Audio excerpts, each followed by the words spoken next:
Meron tayong tanggap Honor X9A, ayan.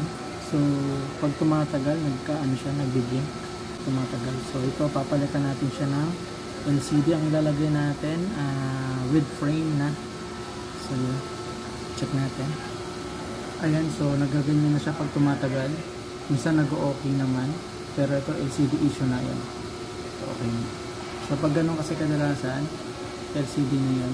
So nabaksak filter, kaya nagkaganyan. So yan, ito yung papalitan natin ng LCD X9A.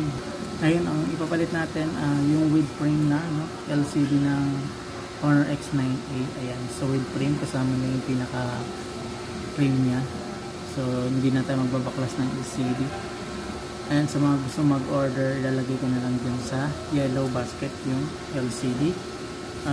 LCD lang yung with frame, pero kung dito kayo magpapagawa sa shop, yan, with frame ilalagay natin, no?